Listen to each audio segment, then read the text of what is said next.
आज हम अनुच्छेद 368 के बारे में बात करेंगे जो संविधान में संशोधन से संबंधित है।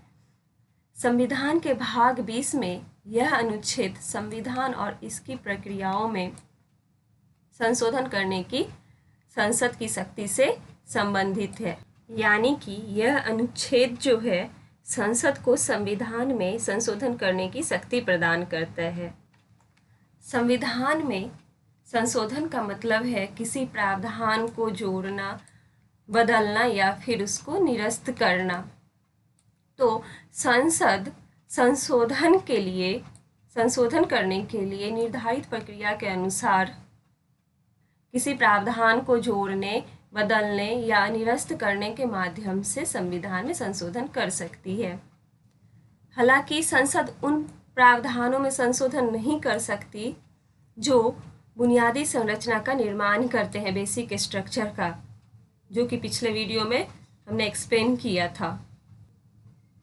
और ये फैसला जो है सुप्रीम कोर्ट ने केशवानंद भारती मामले में सुनाया था कि संसद उन प्रावधानों में संशोधन नहीं कर सकती जो संविधान की बुनियादी संरचना का निर्माण करते हैं। भारत में संशोधन 3 तरीके से किया जा सकता है। पहला तो है संसद के साधारण बहुमत से संशोधन, दूसरा है विशेष बहुमत से संशोधन, तीसरा है विशेष बहुमत और कम से कम आधे राज्य विधानमंडलों के अनुमोदन से संशोधन। तो पहले प्रकार के बारे में जानते हैं, साधारण बहुमत द्वारा संशोधन।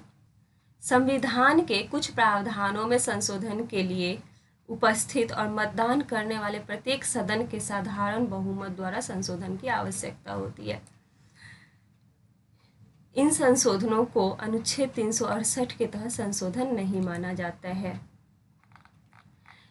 इस प्रावधान में क्या क्या शामिल है? नए राज्यों का गठन और मौजूदा राज्यों के क्षेत्रों, सीमाओं या नामों में परिवर्तन।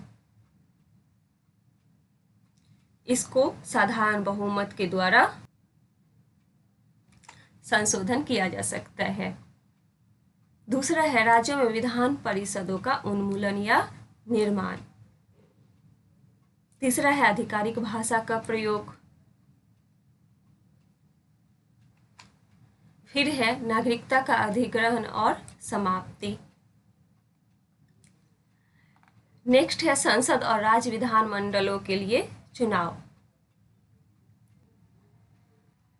5वीं अनुसूची जो कि अनुसूचित क्षेत्रों और अनुसूचित जनजातियों के प्रशासन से संबंधित है, इसमें भी अगर संशोधन होगा तो ये सिंपल मेजॉरिटी के द्वारा होगा, साधारण बहुमत के द्वारा। 6ठी अनुसूची जो जनजातीय क्षेत्रों के प्रशासन से संबंधित है, इसमें भी संशोधन सिंपल मेजॉरिटी के द्वारा होगा। अब है संसद के विशेष बहुमत द्वारा संशोधन। विशेष बहुमत का मतलब है कि दोनों सदनों के आधे से अधिक सदस्यों को सहमत होना होगा और उपस्थित और मतदान करने वाले कम से कम 2/3 सदस्यों को सहमत होना होगा। इसमें मौलिक अधिकार और राज्य के नीति निदेशक सिद्धांत जो है DPSP, ये सबसे महत्वपूर्ण प्रावधान है जिन्हें विशेष बहुमत द्वारा संशोधित किया जा सकता है। लेकिन संशोधन जो है संविधान की मूल संरचना के भीतर होनी चाहिए। अगला है संसद के विशेष बहुमत और राज्यों की सहमति से संशोधन। इस प्रक्रिया में वैसे प्रावधान आते हैं जिनमें संशोधन केवल संसद के विशेष बहुमत से और आधे राज्य विधानमंडलों की साधारण बहुमत की सहमति से ही किया जा सकता है।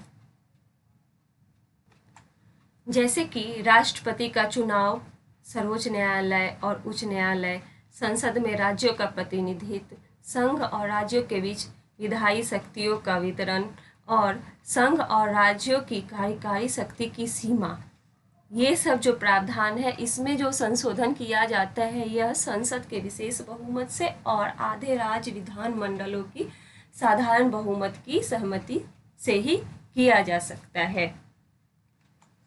इसमें एक इम्पॉर्टेंट बात है कि अनुच्छेद 368 में भी अगर संशोधन होगा तो उसमें भी राज्यों द्वारा अनुसमर्थन की आवश्यकता होती है।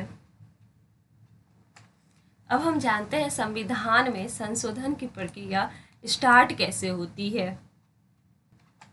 संशोधन की शुरुआत संसद के किसी भी सदन में विधेयक पेश करके की जा सकती है। विधेयक को मंत्री या फिर निजी सदस्य प्राइवेट मेंबर द्वारा आगे लाया जा सकता है और इसके लिए राष्ट्रपति की अनुमति की आवश्यकता नहीं होती है।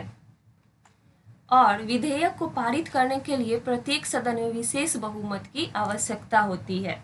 इसका मतलब है कि इसे सदन के कुल सदस्यों में से आधे से अधिक और वहाँ जो उपस्थित होंगे और मतदान करने वाले 2/3 सदस्यों के समर्थन की आवश्यकता है।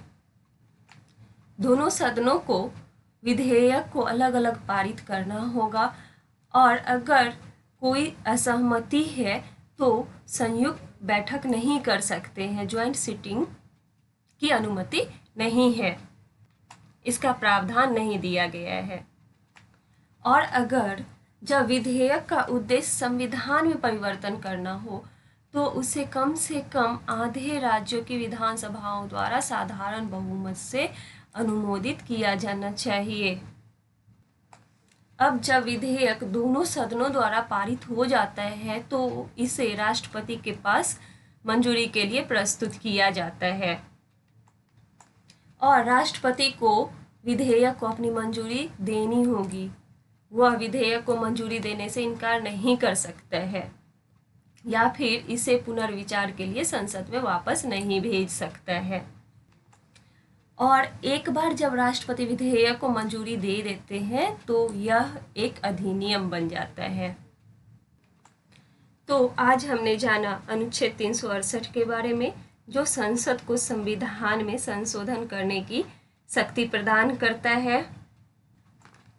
और इस वीडियो को देखने के बाद यह भी क्लियर हो जाएगा कि संविधान में संशोधन कितने तरीके से किया जा सकता है और संविधान के संशोधन से रिलेटेड विधेयक कैसे एक अधिनियम बन जाता है, किस किस प्रोसेस से गुजरना होता है। Thank you.